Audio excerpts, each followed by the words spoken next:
marilah kita panjatkan puji syukur kehadirat Allah Subhanahu wa Ta'ala yang telah memberikan rahmat serta hidayahnya, sehingga kita semua dapat berkumpul di penyuluhan UMKM KKSP kelompok 28 di Desa Masangan Kulon, Kecamatan Sukodono.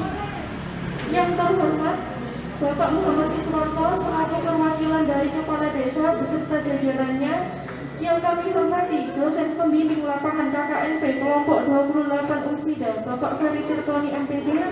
Yang kami hormati Ketua Karang Taruna Desa Masangan Kulon serta rekan-rekan Karang Taruna Desa Masangan Kulon. Yang kami hormati Ketua IPNU dan IPPNU Desa Masangan Kulon serta rekan-rekan IPNU dan IPPNU Desa Masangan Kulon. Yang kami hormati pelaku UMKM Desa Masangan Kulon. Dan yang kami hormati teman-teman KKNP tim 28. Saya selaku pembawa acara akan membacakan susunan acara pada siang hari ini. Yang pertama pembukaan. Marilah kita buka acara pada siang hari ini dengan bacaan basmalah bersama-sama.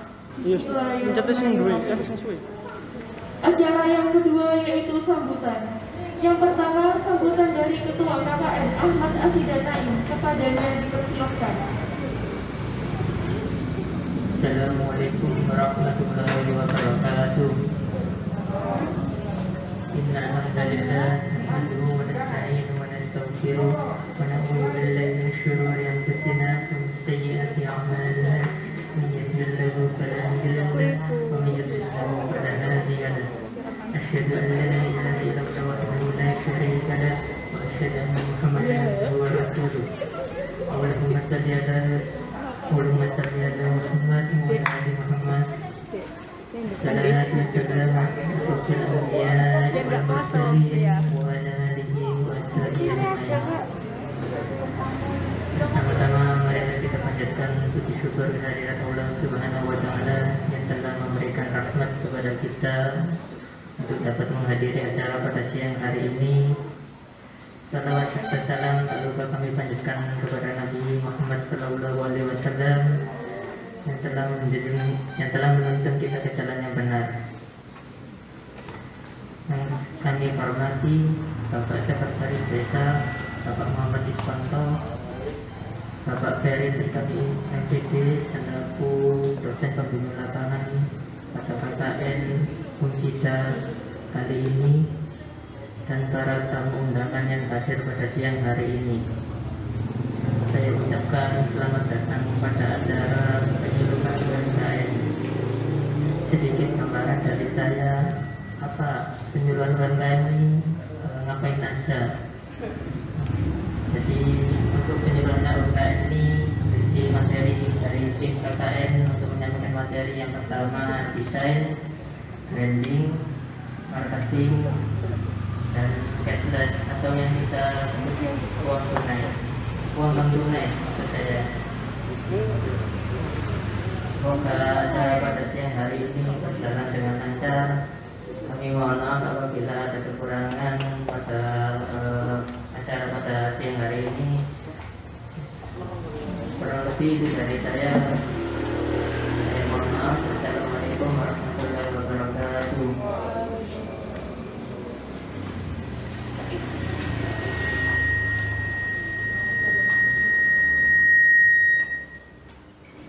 Terima kasih atas sambutan yang disampaikan. Selanjutnya sambutan dari Kepala Desa Masangan Kulon yang diwakilkan oleh Sekretaris Desa Bapak Muhammad Iswanto. Assalamualaikum warahmatullahi wabarakatuh. Bismillahirrahmanirrahim. Alhamdulillahirabbil alamin. Asyhadu an la ilaha illallah wa asyhadu anna Muhammadar Rasulullah sallallahu alaihi wasallam wa ala alihi wa ashabihi amma ba'd. Yang saya hormati dosen pembimbing kegiatan KKN di Desa Masangan Kulon dan juga rekan-rekan atau adik-adik mahasiswa-mahasiswi yang sedang di Desa Masangan Kulon dari Unsida, dan juga Bapak Ibu peserta acara pada siang hari ini. Sekali lagi mohon maaf, mestinya Bapak Kepala Desa yang memberikan sambutan, tetapi karena setelah kepala desa itu dilantik, banyak sekali kegiatan yang harus dipenuhi. Karena memang ini baru, jadi banyak pelatihan-pelatihan, banyak bimtek-bimtek. Harapannya banyak ilmu terkait dengan pemerintahan desa yang bisa diserap oleh bapak kepala desa untuk kemajuan desa Pasangan Kulon.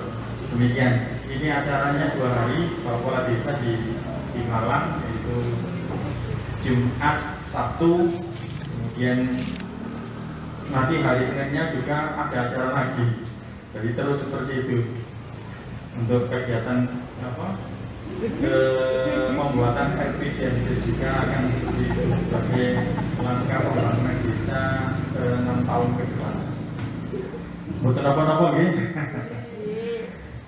Jadi sesuai dengan tema kegiatan yang telah disampaikan, ini diundang UMKM gitu.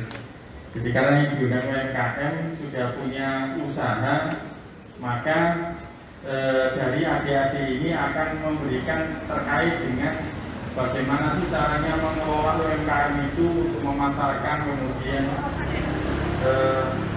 efektivitas produktivitas terkait dengan UMKM. Karena mau tidak mau UMKM ini adalah sebagai fondasi ekonomi nasional Indonesia. Ketika di tahun 1998 ada krisis ekonomi, maka yang tetap bisa bertahan dan eksis itu adalah UMKM.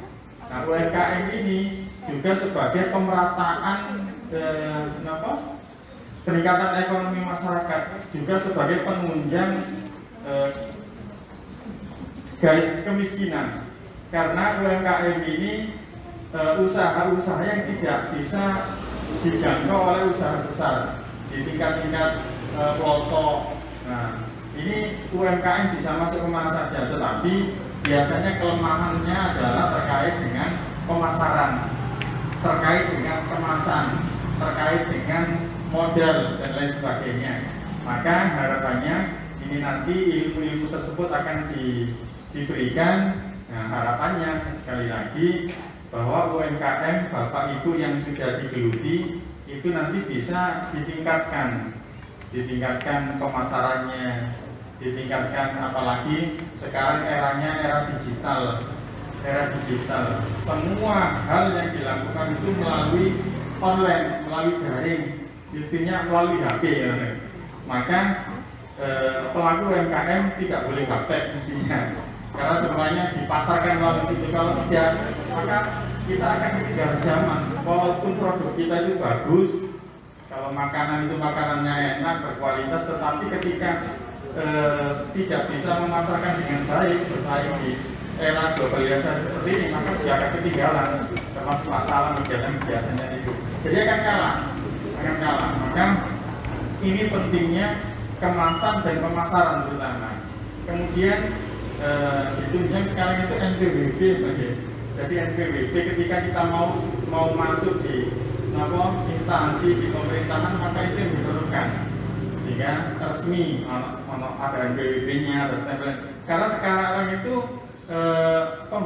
pembayarannya itu ya tidak cash,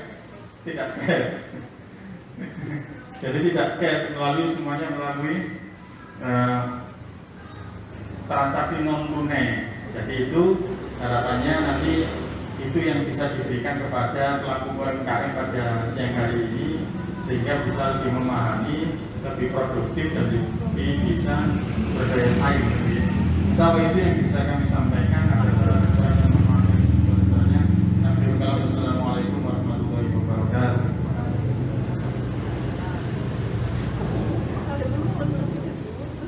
Terima kasih atas sambutan yang disampaikan. Acara yang ketiga.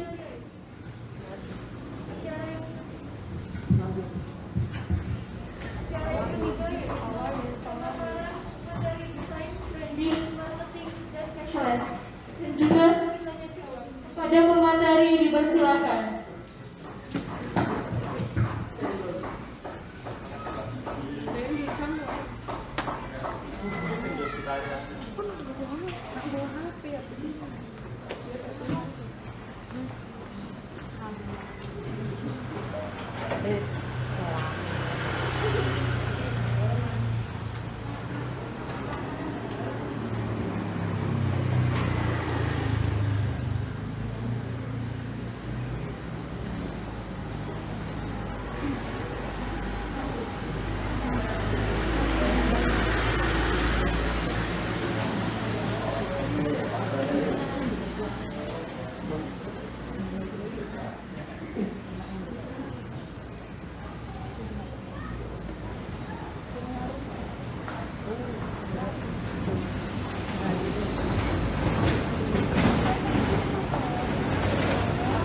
ada sebelumnya dalam rangka menyelesaikan suatu masalah.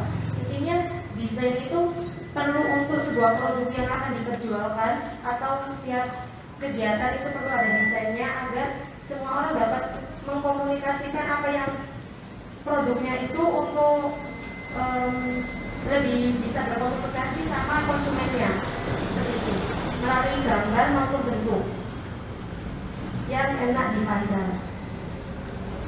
Cabang ilmu desain dibagi menjadi 4, yaitu ada desain grafis atau DKV, yang kedua ada desain produk, yang ketiga ada desain interior, yang keempat ada desain arsitektur, yang dimana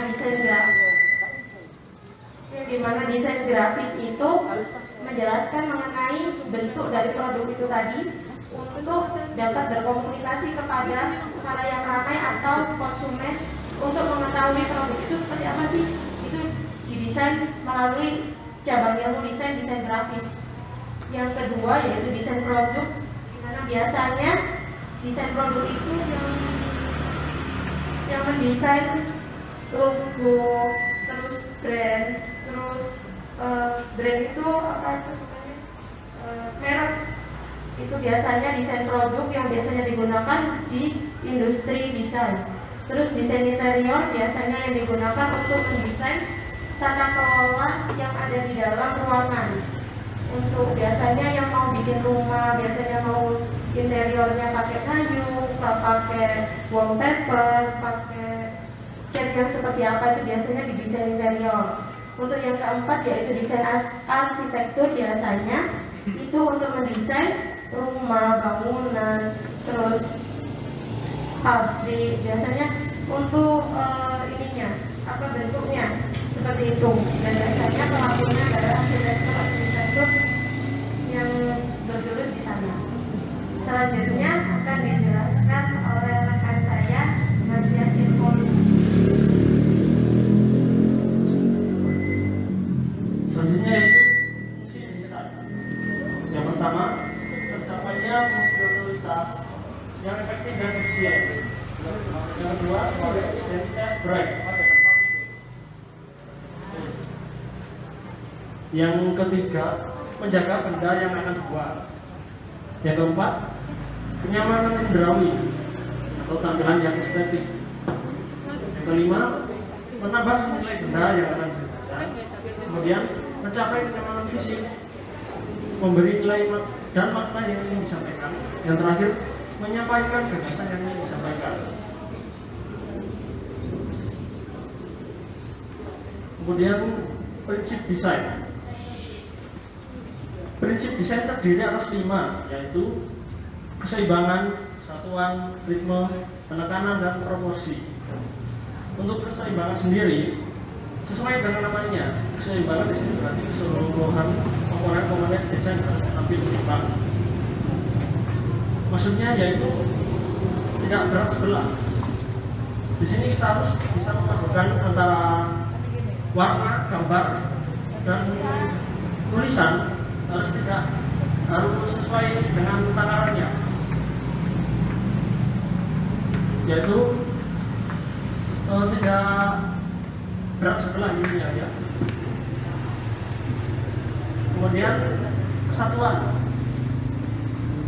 di sini adalah bahwa setiap yang saya tersebut harus saling terhubung dan terikat satu sama lain.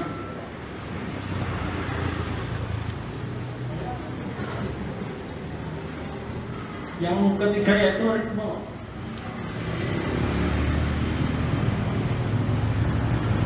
Ritme yang dihasilkan dalam suatu desain tersebut harus memiliki irama yang sama. Contohnya yaitu seperti iklan pada produk susu misalnya, itu pasti akan memiliki irama yang ceria atau yang senang. Beda dengan iklan seperti kayak partai gitu, pasti iramanya akan lebih tegas. Selanjutnya yaitu penekanan. Dalam setiap bentuk desain, ada hal yang perlu ditonjolkan lebih dari yang lain. Misalnya seperti produk kerupuk telur asin kita menonjolkan kepada telur asinnya dengan desain gambar telur, juga backgroundnya menggunakan warna kulit telur asin, telur bebek.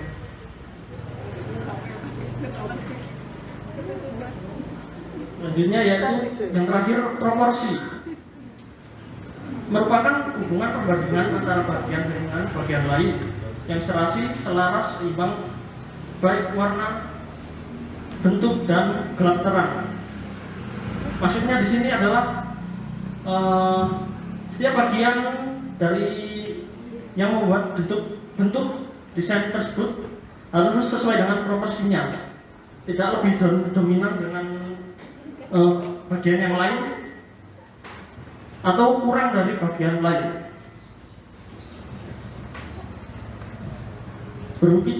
Berikut ini adalah contoh tampilan beranda web yang baik dan yang buruk. Bisa kita lihat di sini untuk web yang sebelah kanan, tampilan di sini terlihat lebih rapi beda dengan web yang sebelah kiri.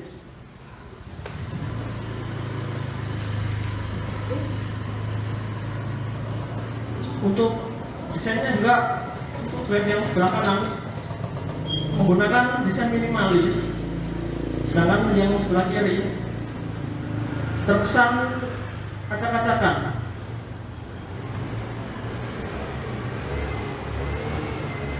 Lalu untuk space bisa kita lihat yang web sebelah kiri penuh oleh tulisan sehingga space terkesan kosong, beda dengan yang kanan.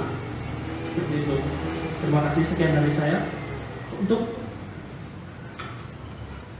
jadi intinya gini, ibu-ibu, mas-mas, kakak-kakak, bapak-bapak, untuk desain produk itu utamanya manjakan dulu matanya kliennya dengan tampilan produk yang bagus dan enak dilihat. Kalau lihat dari sini, kita ibaratkan aja ini produk A dan produk B.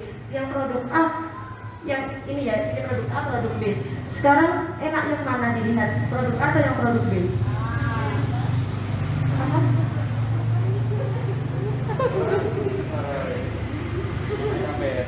Enak yang dilihat yang mana?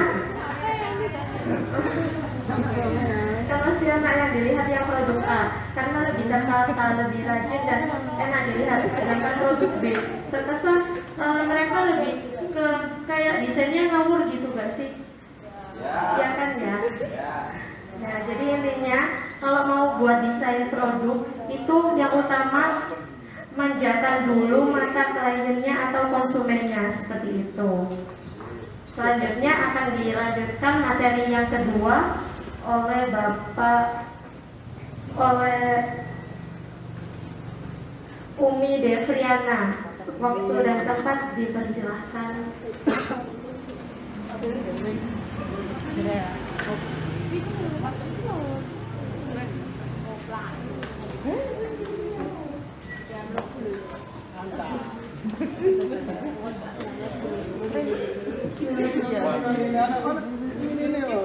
Yang selanjutnya kita akan presentasi untuk penyuluhan UMKM tentang brandingnya. Next.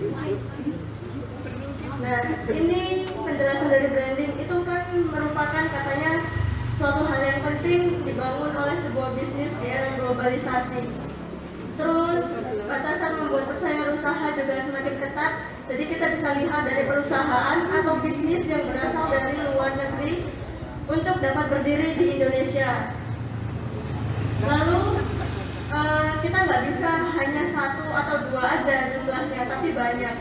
Karena pelaku usaha juga harus memiliki dan membangun brand dari usaha bisnis yang Bapak Ibu punya. Brand itu bakalan semakin kuat dengan mudah dikenal oleh konsumennya, sehingga banyak pesaing yang nggak akan berpengaruh kalau misalnya brandnya udah dikenal sama banyak orang atau konsumen yang Bapak Ibu punya usaha. Nah, selanjutnya ini ada unsur-unsur branding. Yang pertama itu nama merek dari branding yang Bapak Ibu punya. Dan yang kedua itu ada logo. Logo itu kayak, jadi ada logo branding itu ada macam-macamnya seperti monogram, bendera, dan seterusnya. Yang ketiga ada tampilan visual, lalu seperti desain produk, kemasan, sama seragam dan yang lainnya. Yang keempat ada juru bicara seperti CEO, founder, atau maskot dan tokoh perusahaannya. Nah, yang kelima itu suara seperti ikon bunyi atau nada lagu. Kayak contohnya itu apa ya? Brand Indomie. Indomie itu kan punya logo suara kayak Indomie seleraku gitu ya. Ya, kayak gitu. Dan yang terakhir itu ada kata-kata meliputi slogan, tagline-nya, dan jingle lagu yang kayak tadi. Nah, itu ada lagi banyak lagi semacamnya. Nah, ini ada jenis-jenis branding. Jadi jenis-jenis branding itu kalau nggak salah ada 5. Dan yang pertama itu produk brandingnya. Jadi jenis branding yang paling umum itu produk atau merek yang berhasil yang mendorong konsumen untuk memilih produknya Bapak Ibu punya. Nah, yang kedua itu adalah personal branding. Itu adalah pemasaran yang paling populer di kalangan public figure, kayak contohnya ya artis, musisi, politisi. Itu kayak misalnya mereka itu punya apa ya namanya? Jadi kayak brand ambassador kalau kita bilang. Terus yang ketiga itu ada corporate branding. Itu perusahaan mulai produk atau jasa yang ditawarkan Bapak Ibu sampai ke kontribusi karyawan di mata masyarakat. Itu penting buat mengembangkan usaha yang kita punya kepada konsumen. Next. Nah, ini ada destinasi branding. Itu adalah tujuannya gimana sih? Maksudnya disasarkan kepada kalangan apa, atau ke kalangan anak muda, atau kalangan orang atas, atau kaum biasa. Nah, itu biasanya kayak kaum biasa kayak kita sebut warkop dan kafe kan beda. Jadi itu bisa tujuan kita menembak kalangan yang mana gitu. Terus ada yang terakhir itu cultural branding. Cultural branding itu kan merupakan lingkungan asal atau sebuah lokasi yang kebangsaan tertentu. Kayak misalnya Desa Masaman Kulon ini yang terkenal itu kan telur asinnya. Jadi dikembangkannya kita melalui kerupuk telur asin gitu ya. Next. Dan saya nggak bingung gitu memaparkan tentang apa kalau branding, jadi saya pakai brandingnya Smart Brand. Jadi fungsi dan tujuan branding itu ada pembedanya. Jadi perusahaan memiliki brand yang kuat dan bisa untuk konsumen bedakan dengan kompetitor-kompetitor lain atau usaha-usaha orang lain yang mereka punya. Promosi dan daya tarik itu bisa memiliki brand yang kuat, maka promosinya akan lebih mudah dilakukan. Nah, pelanggan cenderung memilih brand yang kuat dan loyal terhadap brand yang sama. Terus membangun citra, keyakinan, dan jaminan kualitas dan prestisnya juga beberapa hal yang membuat bisnis Bapak Ibu akan mudah diingat sama konsumen. Oh iya, semalam saya beli kosmetik di tempatnya sampean gitu ya. Terus gak bakalan berubah dari misalnya ke sampean gitu. Terus yang ini ada pengendali pasar. Brand yang kuat dapat mengendalikan pasar karena masyarakat telah mengenalnya. Nah, sementara tujuan dari branding sendiri untuk membentuk persepsi masyarakat, membangun rasa percaya masyarakat kepada brand, dan membangun rasa cinta masyarakat kepada brand yang telah dikenalnya. Yang tadi itu tujuan branding juga sangat bermanfaat bagi perusahaan. Branding juga bakalan lebih kuat, membuat pelanggan lebih percaya sama produk yang Bapak Ibu punya, dan bakalan loyal, bakalan setia, bahkan bakalan tetap ada buat pembelinya. Next. Nah, ini manfaat branding itu kayak yang sudah disebutin di atas yang sebelumnya. Bahwasannya alasan yang paling utama itu ada banyak manfaatnya, itu ada memberikan daya tarik bagi konsumennya, terus memudahkan perusahaan untuk tetap loyalitas kepada perusahaan atau UMKM yang kita punya, terus membuka peluang perusahaan untuk menetapkan harga jual yang tinggi. Kalau misalnya kita mau naik turunin, kita lihat kompetitor-kompetitor yang lain dulu. Terus ini ada membuka peluang perusahaan, untuk peluang bagi kita sebagai pelaku usaha untuk melakukan diferensiasi produknya. Nah, yang terakhir itu ada pembeda atau ciri tertentu yang membedakan produk selain milik kompetitor yang lainnya. Itu penjelasan yang tadi mengenai branding ya. Ada lagi? Sudah. Selanjutnya penyuluhan UMKM akan disampaikan oleh Bapak Ferry Tirtoni tentang marketing. Kepada Bapak dipersilakan.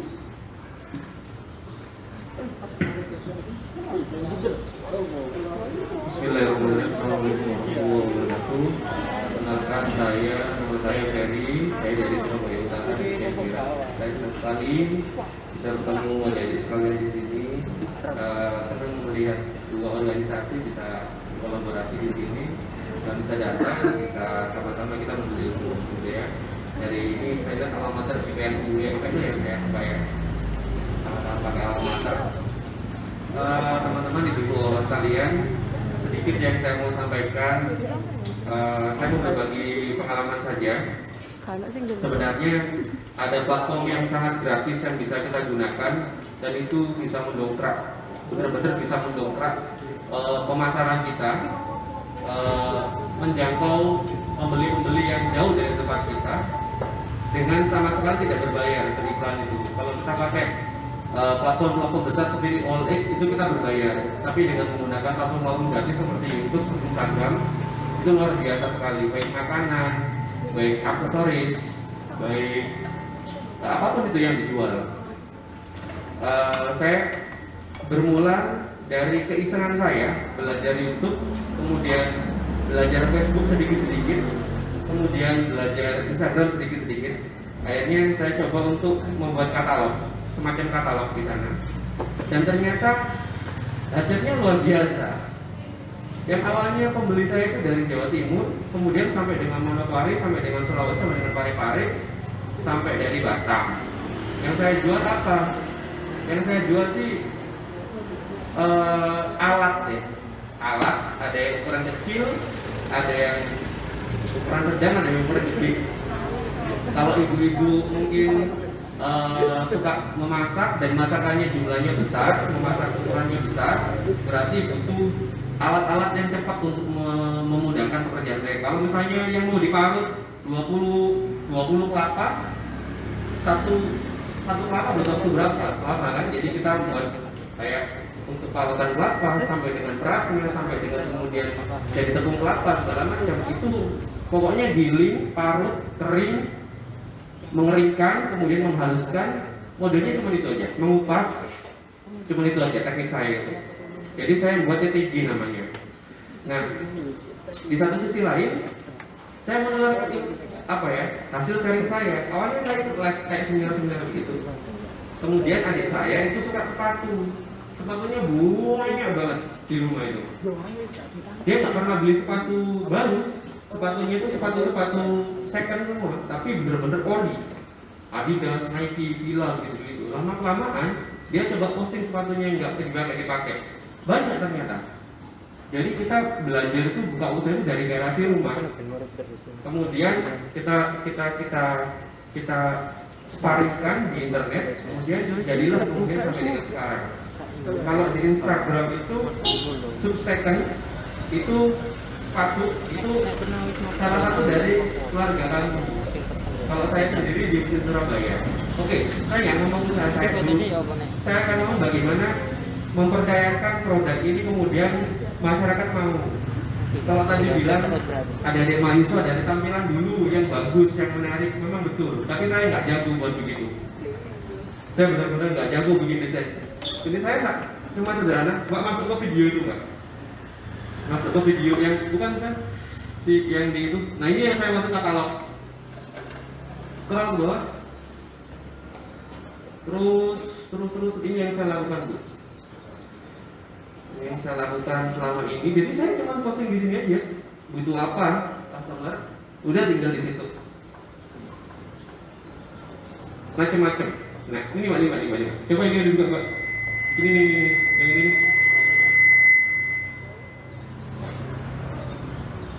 Baik. Banding itu. Yang satu itu lagi. Jadi ini. Bawa. Oke. Saya nggak jago bikin video, saya ngomong seadanya, ini saya, yaudah gitu aja. Tapi buktinya ada yang telepon saya itu. Saya cuma jelasin sedikit begitu aja. Ini saya lagi buat ini gitu. Saya begini aja pokoknya. Itu saya. Sama nggak? Sama ya, sama hitamnya, sama detailnya. Kalau dari belak banteng Bu saya buka. Jadi rumah saya 1 kilo itu belakang udah laut. Jadi kalau belak bantengnya dia kayak gini nih, kilo itu. Berminyak. Lanjut ya. Terus saya main Instagram juga. Karena ini pernah dihack. Balik dihack sama orang ya. Biasa lalu persaingan ya. Balik dihack kita nggak masalah. Yang penting kita punya emailnya sama passwordnya. Kita nanti bisa laporan ke YouTube biar dihidupkan lagi nanti yang mati suri tadi. Saya main Instagram juga Pak. Nah ini Instagram. Bisa masuk ke Instagram nggak? Tapi kalau itu susah ya kalau nggak jadi dulu ya. Apa namanya? Biasanya kalau dicari gitu susah. Saya pakai kata kunci hashtag. Pokoknya nanti kalau ibu jualan bawang putih hashtag. Saya pernah coba jualan bawang putih, luar biasa sama bawang merah, luar biasa itu pokoknya. Jadi kita ambilnya karungan di rumah, kemudian nirisnya nggak pakai tangan, pakai mesin aja. Mesinnya itu cuma 20 watt, peres gitu. 2 karung nirisnya cuma butuh waktu 40 menit. Habis itu masuk ke wajan, habis itu langsung divakum, di drying. Kemudian udah dititip-titipin di pasar. Modal 500.000, baliknya 1.200.000, gila itu. Iya, ngupasnya, oh iya Bu, ngupasnya nggak dihitung Bu tenaganya Bu. Kita ngupasnya bareng-bareng. Ibu saya itu apa namanya bantu saya waktu itu. Orang itu masih ingat kuliah, sudah coba kuliah begini sudah coba. Jualan bubur ayam, pernah dikirim kamu. Ya nggak ada malu-malunya itu dilihat sama teman-teman gitu. Ya udah, kalau teman-teman akhirnya bungkus gitu. Kalau jualan makanan sih repot sih. Jadi kita tidurnya sedikit. Kalau nggak siap badan sakit nanti. Tapi sama sebenarnya. Mulai dari awal sakit-sakit dulu ya Bu ya Pak ya. Baru senang-senang kemudian. Nah coba Mbak terus ke bawah Mbak. Sama saya begini aja Pak. Oh saya pernah garap mesin besar ya. Yang ini nih. Coba Mbak bikin yang ini Mbak. Nah. Saya pernah garap mesin yang besar. Ini karena memang tempat saya kecil, akhirnya nggak di rumah saya. Mengganggu sekali suara ini. Akhirnya saya garap di agak jauh, di Gresik. Tapi desainnya saya. Awalnya mesinnya kecil cuma segini. Dia minta yang ukurannya 10 meter. Gila nggak itu? Saya bilang ini antara bisa nggak gambling saya bilang. Orang itu kalau usaha, kalau nggak untung ya buntung. Udah gitu aja saya. Daripada dipikirin terus, nggak dilakukan, nggak jadi. Beneran nggak jadi. Kayak orang nikah tuh, punya modal, nggak punya nyali, nggak akan nikah. Betul. Di PHP terus diajak riwari kemana-mana, nggak jelas tapi. Nah ditanya-tanya ya. Makanya harus mulai sekarang harus getol tuh. Dan masa depan kita mau apa harus siap. Karena kita pertama ngurusin diri sendiri, tapi nanti kalau udah menikah ngurusin banyak orang, ya kan? Jadi harus, katanya orang Jawa itu harus rekoso. Berikutnya adalah nggak usah bergaya kemewah-mewahan, udah sederhana aja, gitu. Nggak usah terlalu hedonis, gitu. Nah, oke, stop, kita lupakan dulu. Jadi, Bapak Ibu sekalian, jadi kita harus punya. Kita senangnya apa dulu? Kita senang apa dulu? Ini yang mau saya kembangkan, kulit saya itu pinter buat dia, Bu. Sayangnya Bu, dia musiman. Kalau hari raya, dia buat dia, Bu. Dan sampai tetangga-tetangga kiri kanan itu diajak, Bu, akan buat dia. Sayangnya, ya cuma mau hari raya aja, kastengel segala macam. Jadi sibuk-sibuknya pas hari raya. Udah gini nih, dia nyetok banyak. Apa? Packaging itu nyetok banyak, nikah banyak. Tapi habis itu habis hari raya, capek, udah selesai, udah. Dibuat liburan, beres, nggak hilang untungnya. Tapi nggak bisa aja. Saya bilang, kenapa nggak bisa aja? Harusnya bisa. Akhirnya sekarang karena WPH, semuanya sekolahnya online. Sekarang yang telinganya yang saya gini-giniin anaknya, laki-laki kelas 3 SMP, berhasil dia buat Instagram, mulai kenal. Jadi sekarang kalau ada hajatan apa gitu, udah mulai pesan sampai nyetok. Terus akhirnya dia udah mulai main kimia. Ini saya udah gak seneng ini kalau dia main kimia ini. Artinya gini, gimana caranya bisa tahan sampai 1 bulan? Wah, main kimia aja deh Pak. Tapi kimianya aman, dia pakai zat, dia pakai apa namanya? Pakai liquid yang liquidnya itu gas.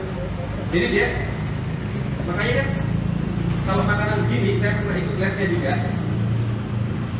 Kalau kita mau usaha makanan, kita harus tahu makanan kita ini nanti mau di packing pakai bahan apa. Karena kan pernah kan lihat makanan yang kayak crispy, kenapa dalamnya begini-gini, aluminium foil, iya kan, mengkilat. Karena dia nggak bau, berarti makanan ini kalau plastik jenis kayak gini dia bau, mengurangi kualitas dari si makanan ini tadi. Itu saya nggak hafal, saya pernah ikut itu sekitar 3 tahun yang lalu. Pematerinya Mr. Crab, bukan Mr. Crab yang SpongeBob, bukan. Dia yang punya Mr. Crab. Mr. Crab itu apa? Itu makanan yang sangat booming di Kalimantan sama Bali. Itu dari kepiting ada di pinggir-pinggir pantai itu dicuci, kemudian divakum sama dia kering, dikasih rempah, rasanya crispy, cangkang-cangkangnya dimakan Pak, kerap gitu. Jadi apa modelnya itu? Ya kayak ini loh, kalau di Malang itu saya lihat itu keripik buah itu loh, nangka, salak, apel, jadi keripik, itu kan divakum sama dia. Sama di frying, digoreng begitu. Saya punya mesinnya itu. Digoreng begitu, habis itu disedot sama dia. Pakai tekanan tinggi. 500 bar.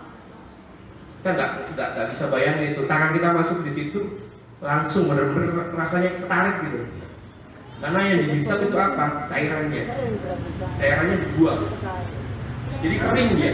Jadi kalau misalnya nangka dicari di plak gitu, tapi kalau udah masuk situ, kotak gitu. Nangka. Bayangkan Bu, makanan itu BIP-nya tinggi banget. Cuman saya passion nggak di situ. Saya malah ingin begini. Saya kalau besok mau pensiun dari dosen, saya mau buka warung soto. Atau enggak penyetan aja lah. Saya sekarang udah mulai belajar. Ada kulit saya yang memang sambelnya enak banget, sotonya enak banget. Anak-anaknya nggak minat sama ibunya ini, maknya ini. Saya yang minat. Ya udah saya ke sana. Kalau dia ada hajatan di mana, saya datang.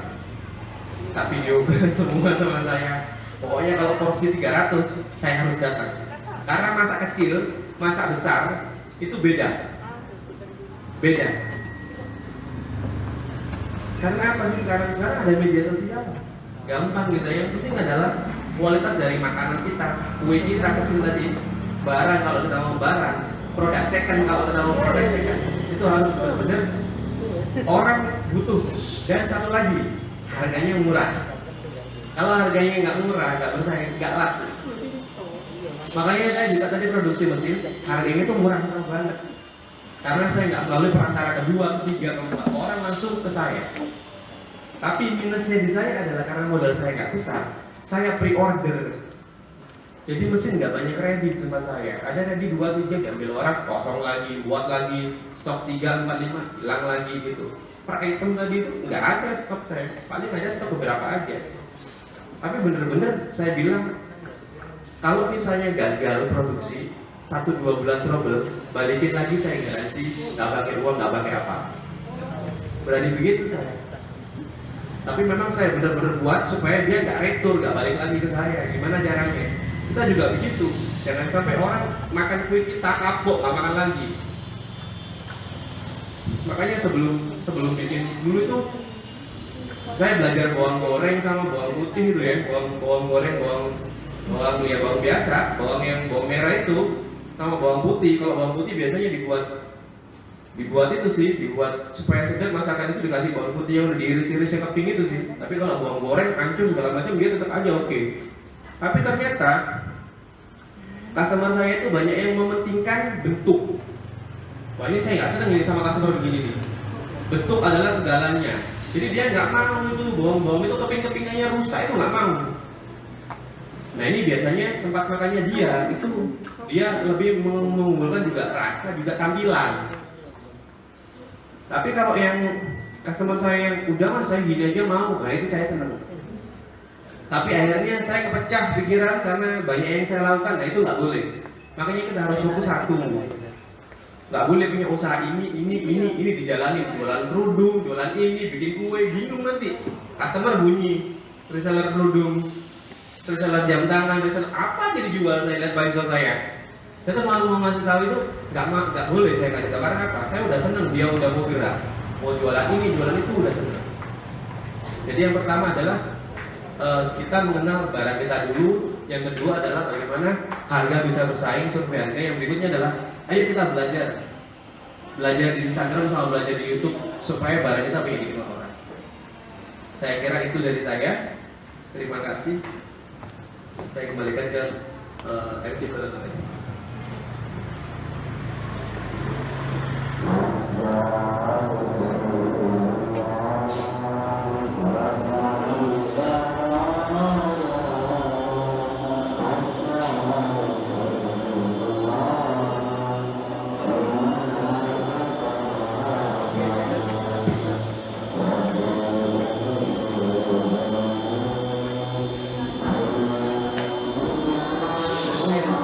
Baik, Assalamualaikum warahmatullahi wabarakatuh. Ya, ini materi yang terakhir, yakni yang paling penting dari rangkaian tadi, dari mulai desain, marketing, branding, dan sebagainya. Yang terakhir, ini cashless atau pembayarannya. Jadi cashless itu ya pembayaran non tunai. Jadi sebisa mungkin UMKM untuk baru-baru ini atau sekarang itu memang semuanya serba digital. Apapun itu bentuknya, UMKM-nya, apapun itu aplikasi yang digunakan dan lain sebagainya, semuanya itu untuk pembayarannya banyak digunakan yakni dalam bentuk digital. Transfer bank itu juga dalam bentuk digital. Jadi cashless ini memang menghindari yang namanya uang tunai. Kenapa? Karena banyak sekali kejahatan yang memang ketika ada dalam bentuk uang fisik itu yang menyebabkan yang namanya kejahatan. Nah, salah satunya yakni contoh pembayaran cashless ini juga yakni ketika kita menggunakan e-tol atau elektronik tol. Jadi di tol itu juga sudah tidak lagi menggunakan uang cash, tapi menggunakan kartu yang memang di situ diisi saldo. Nah, ada pun beberapa faktor yang memang benar-benar mempengaruhi kenapa semuanya itu sudah beralih menjadi digital. Ya, selain daripada penerbitan, perawatan, dan distribusi, yakni banyaknya potensi kecurangan. Maksudnya kecurangan di sini adalah kejahatan cybercrime dan sebagainya. Jadi ketika ketika kita menggunakan atau pembayarannya menggunakan uang tunai, ya dulu banyak sekali kasus uang palsu dan lain sebagainya, ya. Nah, di sini menjadi salah satu faktor. Yang kedua yakni masyarakat juga tidak bergantung dengan adanya uang fisik. Jadi uang fisik untuk zaman sekarang itu memang diminimalisir. Apapun bentuknya sekarang ya transfer aja, atau mungkin semuanya itu dompet pun sekarang dalam bentuk digital. Dompet itu contohnya ya tanah semuanya. Nah, uang kita itu nggak berada di dompet real itu, tapi dompet secara digital yang dipantau langsung lewat HP. Kemudian yang ketiga ini menggunakan cashless ini juga tidak melibatkan perpindahan uang. Jadi uang real atau uang yang biasa kita gunakan untuk membelikan transaksi itu tidak terlihat. Jadi kita tinggal transfer, perpindahannya pun tidak secara fisik karena memang mengurangi kejahatan itu. Nah, kekurangan ini dari tiga ini untuk sekarang itu yakni rentan cybercrime. Untuk lebih konsumtif itu memang UMKM pun memang menginginkan konsumennya itu ya konsumtif. Jadi memang kita tujuan untuk berjualan juga meraih banyak sekali pelanggan yang memang benar-benar suka belanja dan sebagainya. Kemudian terbatas. Sejak pandemi itu banyak sekali aplikasi yang memang yang memang semuanya itu sudah digital. Jadi kayak OVO, GoPay yang memang dulunya tidak semasif sekarang digunakan. Sekarang semua apa-apa lewat GoPay, apa-apa lewat OVO. Bisa lewat transfer bank atau mungkin Dana yang menggunakan nomor HP kita. Nah, yang poin rentan cybercrime ini yang memang perlu kita waspadai, karena memang pembajakan, pengalian akun dan sebagainya. Kalau kita tidak hati-hati, maka ya semua akun yang kayak dibaca dan sebagainya itu menjadi ya kekhawatiran semua pengusaha ya. Apalagi pengusaha yang memang baru memulai usahanya. Maka dari itu dari pemerintah sendiri sudah mencegah dari pendaftaran nomor HP itu pun juga menggunakan nomor KK dan nomor KTP. Nah, itu memang tujuannya untuk menghindari rentan cybercrime. Maka sebisa mungkin semua aplikasi yang berhubungan di HP dengan semuanya itu menggunakan nomor yang memang sudah didaftarkan menggunakan nomor KK dan nomor KTP. Nah, kelebihannya banyak sekali kelebihannya kalau di sini. Praktis, ya kita tidak perlu rela-reli ketika tidak ada kembalian. Kita juga tidak perlu menukarkan ketika tidak ada kembalian, karena semua yang dibayarkan itu sesuai dengan nominal yang tertera. Kemudian lebih mudah mengatur pengeluaran. Jadi semua transaksi itu kita juga lebih mudah. Jadi histori atau jejak ketika kita belanja atau mungkin ada konsumen yang mengunjungi toko kita, itu semuanya sudah terekam, semuanya sudah ada semuanya. Kemudian meminimalisir pencurian, gimana mau mencuri uangnya juga uang dalam bentuk digital, ada di kartu ATM kita, ada di HP kita, semuanya nilainya dalam bentuk digital, enggak uang fisik. Kemudian mempermudah pencatatan keuangan, jadi semua keuangan itu lebih dimudahkan karena semua tercatat dan memang sudah biasanya ya sudah di aplikasinya sendiri sudah memang sudah tersedia. Dan yang terakhir ya ini banyak promosi. Jadi kita sebagai pelaku usaha maupun konsumen itu memang menginginkan banyak promosi. Makanya promo dari mulai produk-produk kita itu sendiri juga paling enggak kita juga harus memanggakan pelanggan kita itu dengan promo-promo. Nah, yang terakhir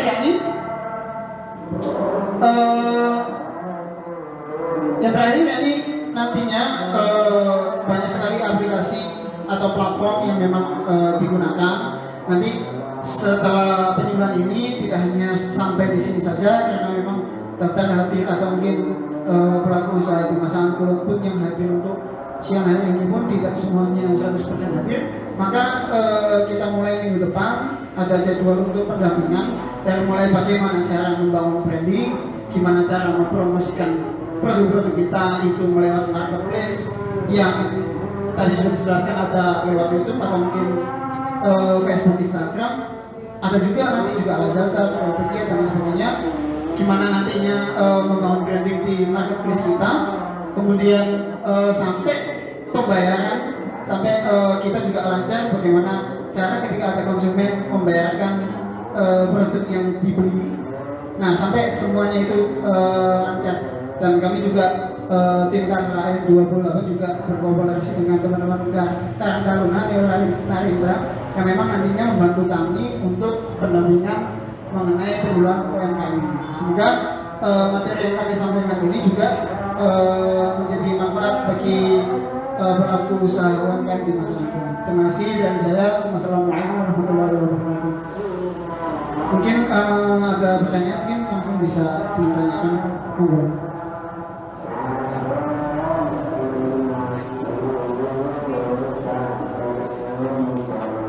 Ada yang mau bertanya?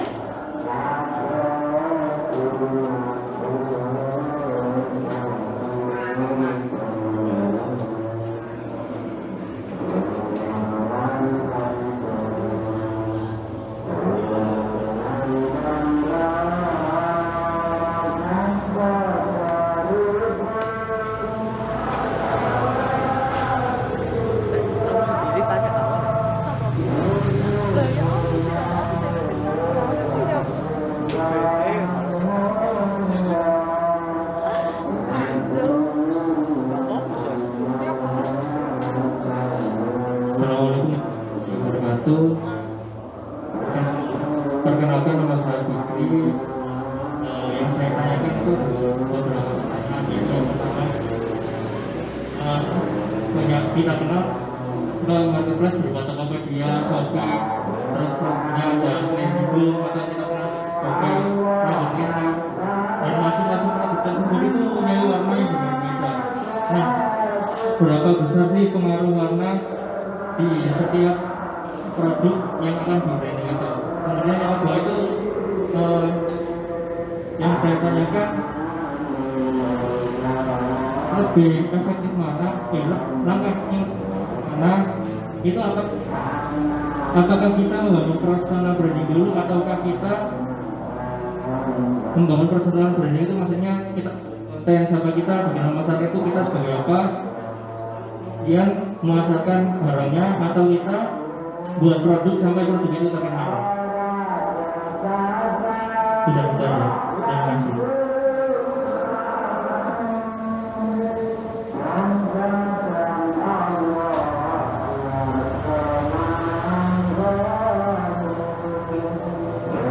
Baik, mungkin ada satu pertanyaan lagi yang bisa disampaikan. Jadi mengenai branding ya. Ada mungkin ibu atau bapak atau mas-mas ya?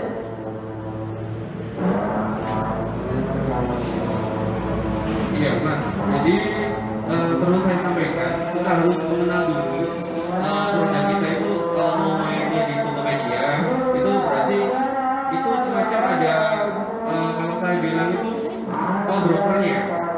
Kita nyebutnya broker elit atau maklar elit. Tokopedia itu kan maklar elit ya, Shopee dan teman-temannya, Bukalapak dan segala macam. Kalau dulu ada apa namanya, sebelum elit itu, kalau elit enggak, dia berbasis marketplace. Cuman kita kalau di elit sekarang berbayar. Kalau Tokopedia dia jalan tengah, dia penengah. Kalau Bukalapak dia penengah, Shopee dia juga penengah.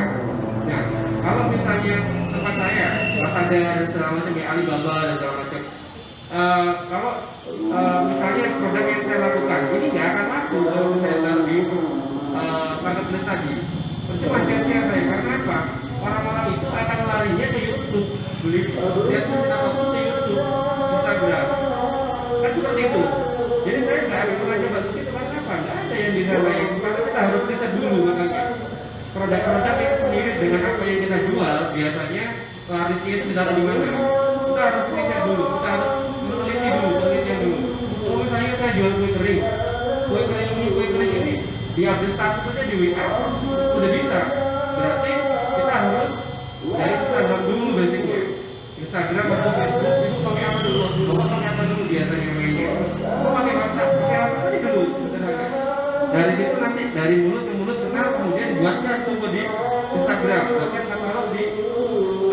Facebook boleh, Instagram boleh.